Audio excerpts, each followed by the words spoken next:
وبارك لنا في علمنا، وارزقنا الإخلاص في القول والعمل كاملا، وعلما نافعا لا ينسى، وتوفيقا دائما، وصحة ويقينا، وحجا مبرورا، وعمرا متقبلا. آمين يا رب العالمين. Alhamdulillah, kaum muslimin rahimani wa rahimakumullah. Kita kembali membahas karya Mbah Al-Imam Al-Ghazali Al-Jawi rahimahullahu ta'ala. Dan kita masih membahas kitab Al-Arba'in fil Jum'ah yang saya ringkas dari karya beliau Kitabul Jum'ah. Kita sudah sampai pada hadis yang ke-36. Faqala al-muallif rahimahullahu ta'ala wa nafa'ana bihi wa bi'ulumihi fid dharain amin. An Aisyah radhiyallahu anha zaujin Nabi sallallahu alaihi wasallam annaha, bahwasanya Aisyah qalat berkata, kana adalah an-nasu para manusia, maksudnya sahabat Nabi sallallahu alaihi wasallam, yantabuna mereka berdatangan. Setelah ini apa ini? Al-Jum'ata, kepada Jum'atan, min manazilihim, dari rumah-rumah mereka, wa minal awali, dan dari tempat namanya awali, ini adalah pojok-pojok atau sudut-sudut kota Madinah. Hadis diriwayatkan oleh Abu Dawud dan hadis ini muttafaqun alaih. Hadis ini menunjukkan dua hal. Yang pertama, bahwa Jum'atan hukumnya adalah apa? Wajib. Maka seluruh sahabat Nabi SAW yang laki-laki yang mampu, meskipun rumahnya berjauhan dari Masjid Nabawi, karena awali itu agak jauh, karena pojok dari kota Madinah itu paling pojok itu jauh, maka mereka tetap datang Jum'atan. Andaikan tidak wajib, mereka tidak akan takalluf untuk datang seperti itu. Maka babnya kemarin bab apa? Bab siapa yang wajib Jum'atan, huduril Jum'ah. Ya, apa hukum hadir Jum'atan? Nah, hukumnya adalah wajib karena diwajibkan oleh Allah Subhanahu wa taala, dan hadis ini menguatkan hal tersebut. Kemudian hadis ini juga menunjukkan bahwa dalam satu kota itu semestinya Jum'atan cuma ada satu, enggak dua. Maka di sini awali yang biasanya mereka sholat jamaah di kampung masing-masing, khusus untuk Jum'atan mereka keluar dari awali menuju ke Masjid Nabawi. Nah, maka kota Solo ini semestinya Jum'atannya cuma apa? Satu. Tidak seperti sekarang ya, di Mujahidin Jum'atan, di Furqan Jum'atan, di Timur Jum'atan, Masjid SMP, sak garis sudah Jum'atan semua ini, Pak. Tapi pertanyaannya, kenapa sekarang Jum'atannya di semua masjid, sementara sunnahnya satu kota, satu masjid tok? Maka jawabannya adalah karena terpaksa. Karena kalau satu kota, satu masjid tok tidak cukup. Seandainya cukup, maka semestinya satu kota itu satu masjid yang Jum'atan. Dan inilah rahasianya kenapa saudara-saudara kita dari Nahdliyin itu kalau membuat masjid gede-gede. Kenapa? Supaya nampung untuk Jum'atan. Karena mereka masih memegangi kaidah ini. Satu kampung atau satu desa Jum'atannya cuma satu. Sehingga masjid-masjid kecil itu istilahnya musalla saja. Adapun Jum'atan dikumpulkan semuanya pada masjid yang terbesar. Karena dikumpulkan pada masjid yang terbesar, maka disebut masjid jami. Kemudian di sini ada ralat dari saya. Ini Mbah Ghazali mengatakan rawahu Abu Dawud, sementara hadisnya muttafaqun alaih. Tapi karena ini ralat dari saya, maka saya masukkan dalam dua tanda kurung supaya tidak mengubah tulisan orang. Jadi adab menukil tulisan orang itu, kalaupun salah tetap dinukil sesuai tulisan dia, jangan diubah-ubah. Beliau mengatakan rawahu Abu Dawud, tiba-tiba langsung saya hapus muttafaqun alaih. Ini enggak sopan begini. Berarti engkau pengen menampakkan kesalahan beliau? Enggak. Tetapi untuk amanah ilmiah, amanahnya seorang penulis, kalau menukil dari seseorang, dinukil apa adanya. Kalau ada yang dia tidak cocok, silahkan nggak cocok, dikasih komentar. Boleh di footnote, yaitu di catatan kaki, boleh juga dikasih kurung seperti ini. Nah, di sini saya kasih kurung supaya panjenengan lebih mudah untuk membacanya, bahwa hadis ini ternyata muttafaqun alaih. Caranya tahu bahwa hadis ini muttafaqun alaih, ini ambil kata-kata yang paling jarang dipakai, yaitu yang tabun. Kemudian kita cari di sini maktabah syamilah. Kemudian kita cari di sini ada kutubus sittah ini. Kemudian kita tulis di sini yang tabun, kemudian di enter. Ternyata kita temukan di sini kanan nas yang tabun yaumal jum'ah. Ini hadis riwayat Bukhari nomor 902. Kemudian juga kanan nas yang tabun yaumal jum'ah. Ini hadis riwayat Muslim nomor 847. Tapi kata beliau Abu Dawud meriwayatkan juga benar. Kanan nas yang tabuna. Ini hadis Abu Dawud 1055. Tapi ini dianggap salah. Kenapa? Karena kalau hadis itu diriwayatkan oleh Bukhari dan Muslim, maka yang lain-lain itu tidak berhak untuk disebut. Sebutlah Bukhari Muslim. Kenapa? Yang paling sahih. Jadi anggaplah misalnya kiai terbesar memerintahkan sesuatu. Kemudian murid-muridnya melanjutkan. Nah, perintah ini tidak bisa dinisbatkan kepada murid-murid tadi, karena mereka hanya melanjutkan. Maka dikatakan ini fatwa dari kiai yang atas, bukan fatwa dari murid-murid tadi. Mereka hanya melanjutkan. Kenapa? Yang atas lebih berhak untuk disebut. Nah, demikian juga di sini muttafaqun alaih, derajatnya lebih tinggi daripada riwayat Abu Dawud. Maka semestinya Abu Dawud nggak usah disebutkan, nggak apa-apa. Atau kalau disebutkan ya berarti rawahu asy-syaikhani wa Abu Dawud. Diriwayatkan Bukhari Muslim dan Abu Dawud. Dan dari sini kita ambil pelajaran juga yang kedua, bahwa namanya manusia itu bisa salah setinggi apapun ilmunya. Beliau Syekh Imam Ghazali, seorang ahli hadis yang terkenal di masanya. Jadi memang di masa beliau hidup sudah terkenal. Termasuk Mbah Munawar Khalil, sahabat beliau, itu juga terkenal. Sama-sama orang-orang terkenal di masa itu, tapi namanya manusia tetap bisa salah juga. Hadis 37. An ukhtin, dari saudarinya li Amrah. Saudarinya Amrah. Qalat, dia mengatakan, akhadtu, saya mengambil maksudnya hafal. Qaf, surat Qaf, wal Qur'anil Majid, min fi, dari mulutnya Rasulullah sallallahu alaihi wasallam, yaumal jumu'ah, pada hari Jumat. Wa sementara Nabi itu yaqra'u biha, membaca surat Qaf, alal mimbar, di atas mimbar, fi kulli jumu'atin, dalam setiap hari Jumat. Hadis diriwayatkan oleh Imam Muslim. Dalam hadis ini ada dua pembahasan. Pembahasan pertama, yaqra'u, Nabi membaca surat Jumat di atas mimbar. Maka membaca Quran pada saat khutbah Jumat termasuk dari sunnah baginda Rasulullah SAW. Hanya para ulama berselisih pendapat, apakah khutbah Jumat wajib pakai ayat Quran? Kalau tidak membaca ayat Quran, sah atau tidak sah? Diperselisihkan oleh para ulama. Menurut mazhab Syafi'i, baca Quran di dalam khutbah Jumat hukumnya adalah wajib, bahkan termasuk rukun khutbah. Rukun maksudnya kalau tidak dilakukan khutbahnya tidak sah.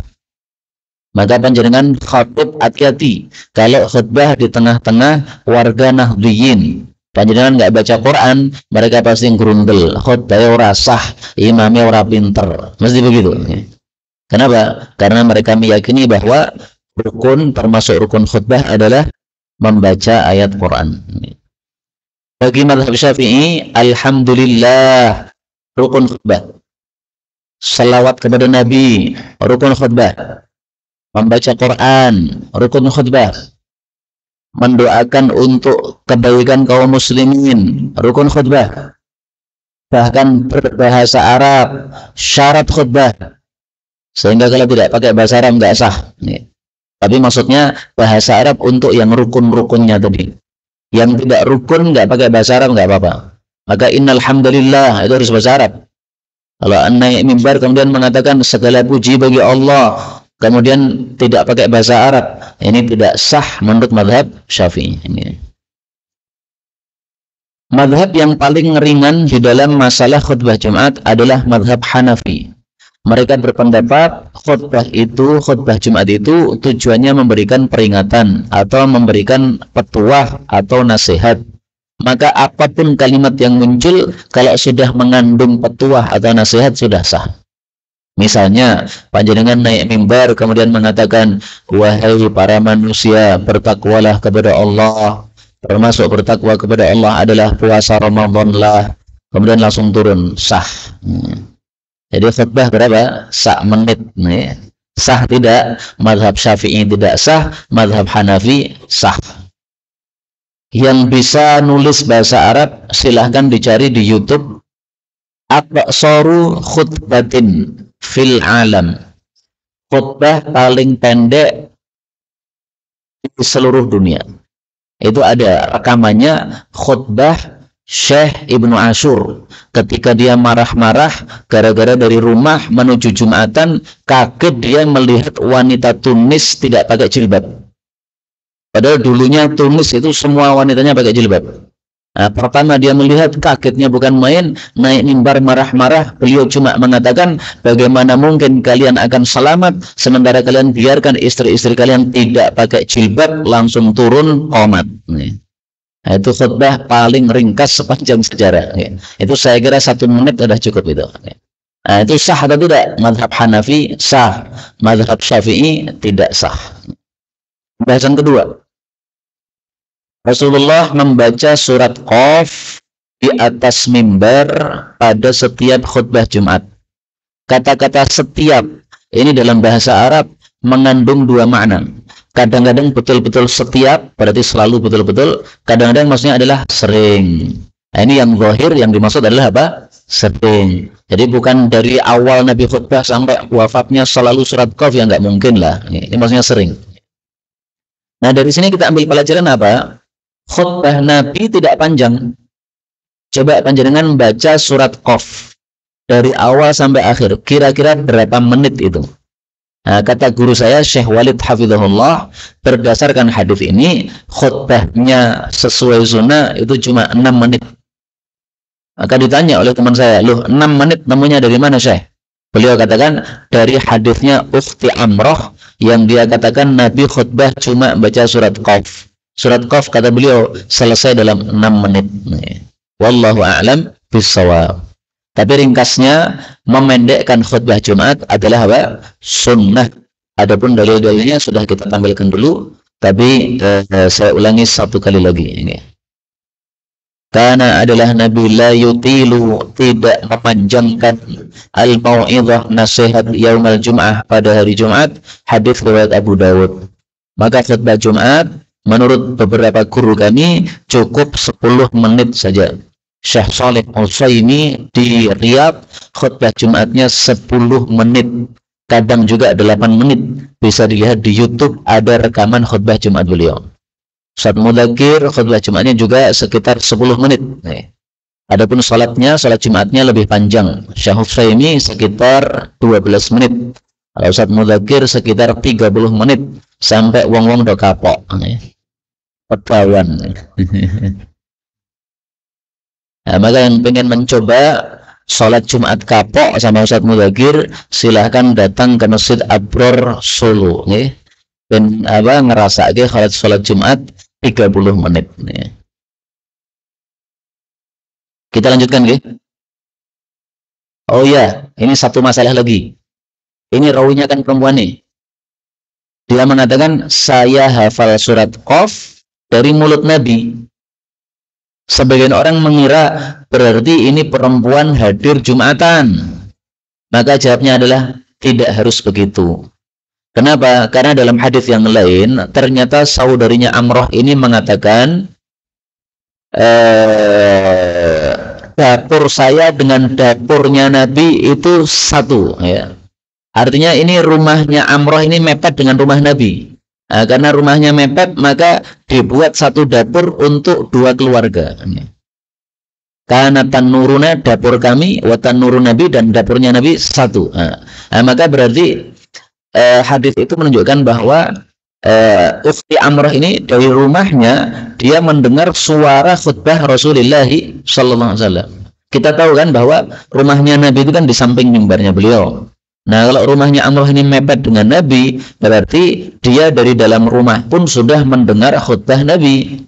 Maka hadis ini sama sekali tidak menunjukkan bahwa dia hadir Jumatan. Bisa aja hadir Jumatan, bisa, tidak juga bisa, karena rumahnya mepet dengan baginda Rasulullah sallallahu alaihi wasallam. 38. Wa an Jabir bin Abdullah radhiyallahu anhuma anna an-nabiy sallallahu alaihi wasallam kana adalah biasanya yakhutubu khutbah qa'iman, berdiri yaumul jum'ah, pada hari Jumat. Ini hadisnya panjang, kita bagi beberapa bagian. Hadis ini menunjukkan khutbah Jumat itu dengan berdiri. Maka para ulama mengatakan tidak boleh khutbah Jumat dengan duduk kecuali kalau ada uzur. Tetapi kalau tanpa uzur tidak boleh. Para ulama berselisih pendapat siapa pertama kali yang khutbah Jumat dengan berdiri, dengan duduk. Pendapat yang paling terkenal yang pertama khutbah duduk adalah Muawiyah. Karena beliau badannya gemuk sehingga beliau tidak kuat menahan dengan kakinya, maka beliau minta izin kepada para sahabat, saya izin khutbah dengan duduk. Maka para sahabat mengizinkan, silahkan khutbah dengan duduk. Maka ini ada uzur, nggak ada masalah. Fajaat, maka datanglah irun, rombongan unta, rombongan dagang unta, minasyami, dari negara Syam. Famfatala, maka buyarlah annasu, para manusia, ilaiha, kepada dagangan tadi. Hatta sehingga lam yabqa, tidak tersisa, illafna asyara rajulan, kecuali 12 orang laki-laki saja. Di sini kata-kata 12 ini diambil oleh sebagian mazhab. Kalau tidak salah adalah mazhab Maliki. Mereka mengatakan sahnya salat Jumat itu minimal berapa? 12. Kalau sholat Jumat cuma 10 orang tidak sah. Kenapa? Kurang. Makanya hadis ini dimasukkan dalam bab judulnya Adadul Hadirin. Jumlahnya orang-orang yang hadir Jumatan. Yang sah berapa? Mereka mengatakan sahnya 12. Karena di sini disebutkan kecuali 12 orang. Tapi ini satu dalil yang lucu. Maksudnya nggak bisa dipahami begitu. Apakah Nabi mengatakan ini karena 12 berarti sah? Kan Nabi nggak ngomong gitu kan? Maka karena tidak ada kejelasan begitu, sebenarnya tidak bisa hadis ini dijadikan dalil untuk hal tersebut. Maka 3 orang pun sudah sah. Fa'unzilat, maka diturunkan hadhil ayat ini allati fil jum'ah, yang ada pada surat Jumat. Wa idza ra'aw tijaratan aw lahwan faddu ilaiha, dan apabila mereka melihat perdagangan atau kesia-siaan, mereka buyar menuju kepadanya. Wa tarakuka, dan mereka membiarkan kamu wahai Nabi qa'iman, berdiri khutbah Jumat.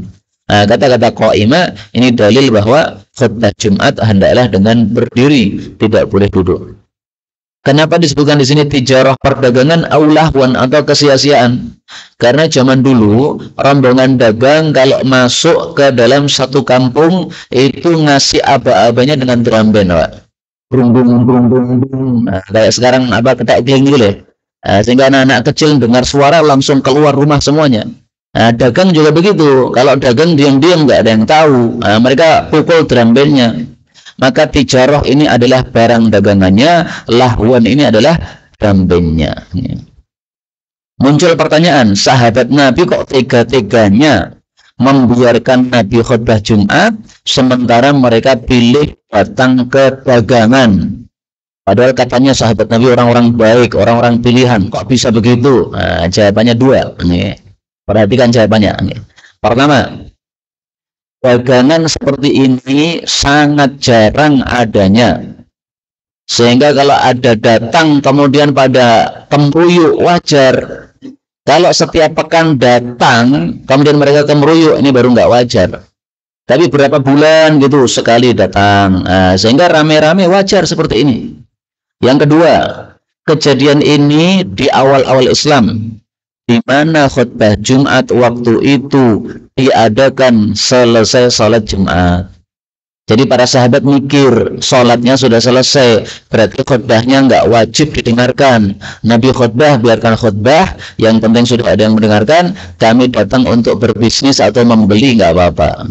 Nah, setelah kejadian itu, Allah balik. Sekarang khutbah Jumatnya diawalkan. Khutbah dulu, baru kemudian sholat. Nah, begitu khutbah diawalkan, maka hukum mendengar khutbah Jumat menjadi apa? Wajib. Jadi para sahabat sama sekali tidak turun martabat mereka gara-gara kisah ini kalau kita mengetahui aspek musababnya. Dan tidak boleh kita suudzon kepada para sahabat, tidak mungkin kita bisa lebih bagus dalam beragama daripada para sahabat-sahabat Nabi sallallahu alaihi wasallam. Ini yang dapat disampaikan, sudah 20 menit, sisa waktu untuk soal wal jawab insyaallah ta'ala.